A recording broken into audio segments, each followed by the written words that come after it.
Rhonda Brown. Live in Tovey, Illinois. Rhonda Brown, Tovey, Illinois. Yeah. Audra Von De Bur, Springfield, Illinois. And if you could stand closer together, yes. And so, do either of you have a COVID story to tell?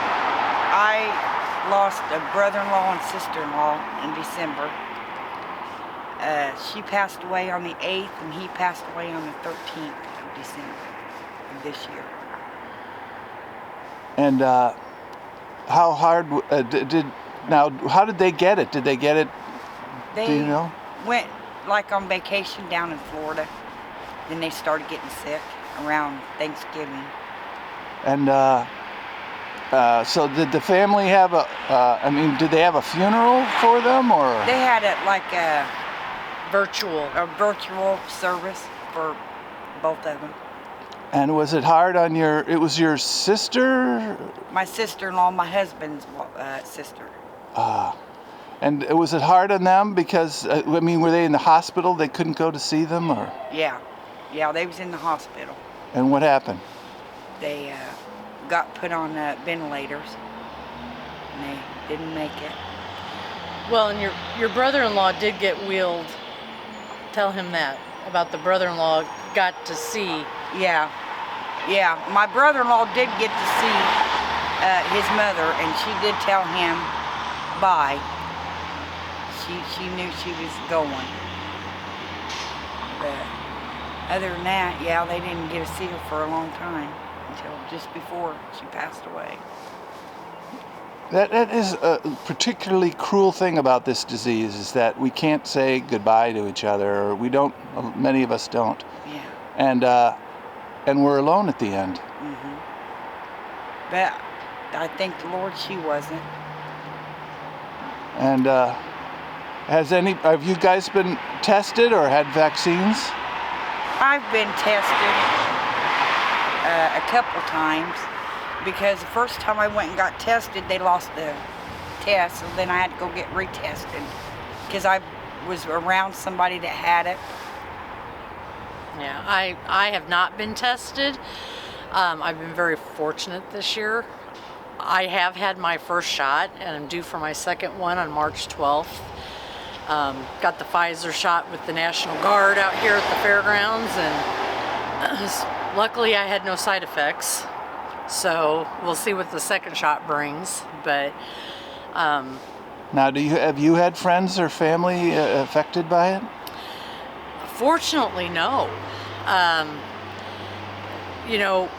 We've considered ourselves lucky this year. We were able to work the entire year. We took extreme precautions. The downside for me is I haven't got to see my friends for a year. We've all stayed away from each other. I haven't seen a whole lot of family. And I had one uncle who was 75 years old in the hospital with COVID, and he pulled through. So well, that's a COVID story. So I'm very fortunate for that. I haven't had anybody really close to me have it, and I've been fortunate not to have it because I do have pre-existing health conditions, and I've been worried, but we've taken extreme precautions this year. Can you mention your work? What kind of work do you do? You said earlier. We work for a remittance center. We process accounts for different businesses and different local government. Here in Springfield. And I can't give you too much detail about it, but because of the COVID, we have actually processed more work for different customers because a lot of those customers shut down and worked from home, and so they depended on us to continue the good fight for them. And so in that aspect, it's on a business side, it's been very helpful for us, but we've had to take considerable measures not to get infected, and we've done the social distancing, we've spread everybody out, we sanitize every morning. I get here between 5:30 and 6 every morning and sanitize everything. so that it's all fresh and clean when people come into work. And how's it been on your mental health? I mean, you've lost family members, and you've had a family member in hospital. You've known people, I'm sure, that have had it. And how's it affected you personally? Mental health and mental well-being? Yeah.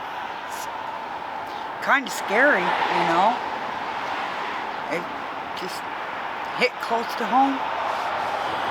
You know, it is scary because you're scared for your loved ones. You can't reach out and help them necessarily, especially if they have COVID.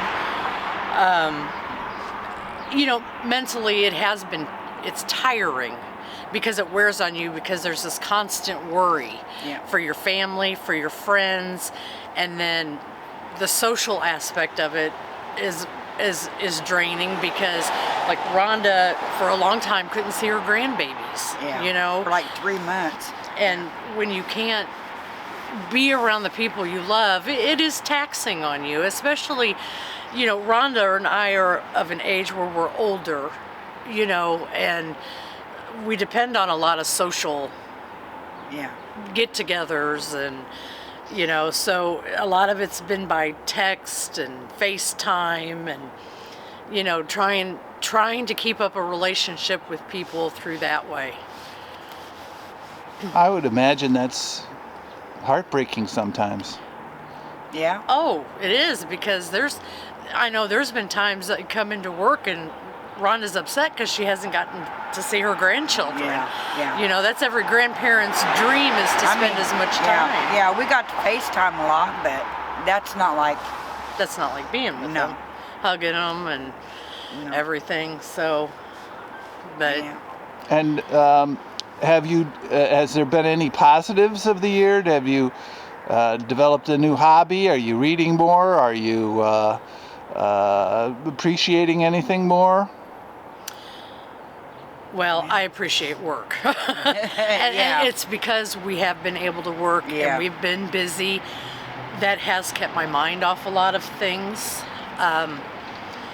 You know, I do have a boyfriend that lives in the country, a couple hours south of here, and that's been my getaway, because it's kind of a small community. It's all farmers, and it's isolating, but I can go down there and relax and fish, and you're not around a bunch of people. So that has been something that has really helped me through. Yeah. Wow. Yeah. And so, if you had to say this year versus last year, I mean, 10 being the highest, 1 being the worst, I mean, how would you rank this year of COVID versus last year? Oh, I would say 2019 was a 10 and 2020 was a 1. Yeah.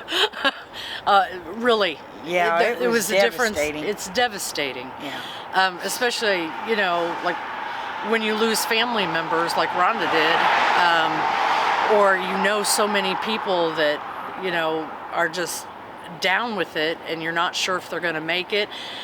I do know one person that she had COVID 4 months ago and still does not have smell and taste. And she said she handled it at first, but her mental status right now, she's so aggravated because she cannot smell, she cannot taste. Yeah. So the lasting effects of it on some people are devastating.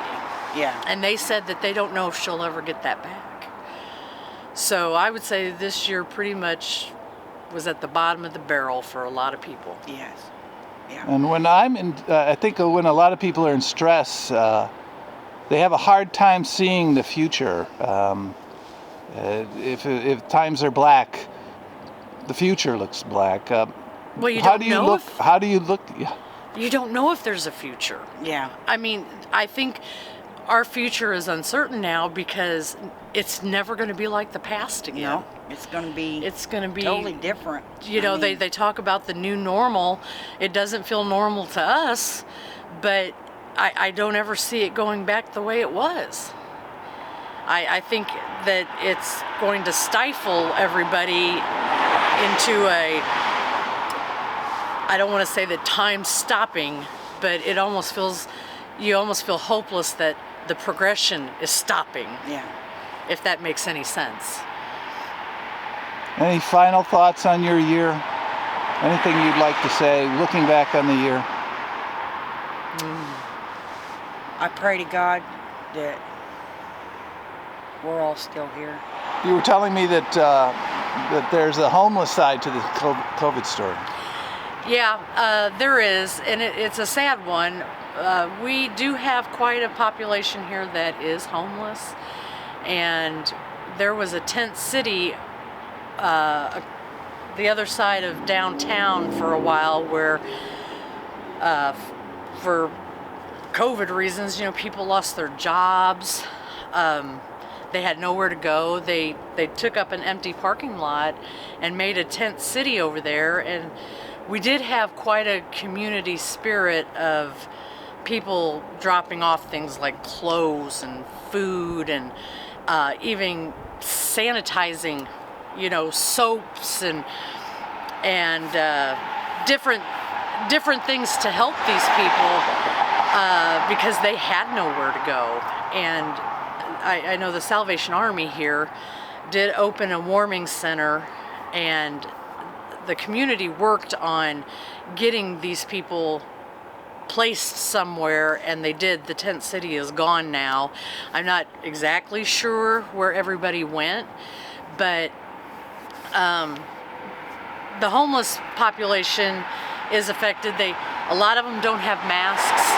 A lot of them don't have anywhere to get clean, and we've had people come and try to get into our building this winter just to keep warm, and we try to direct them to the Washington Street Mission or to the Salvation Army, because the Salvation Army was not turning people away. They did have a COVID outbreak there early on, but they haven't had anybody with COVID staying there since January. So, but the homeless population doesn't have the means. I mean, they don't have computers to sign up to go get a shot. They don't have doctors. They don't have any way to keep clean and sanitized against this virus. So I don't even know if they're in the numbers, which is be an interesting fact. I don't know how many of them, you don't know how many are walking around with it because they have no other choice or no other means. So it's a really sad aspect of the COVID that we've seen personally.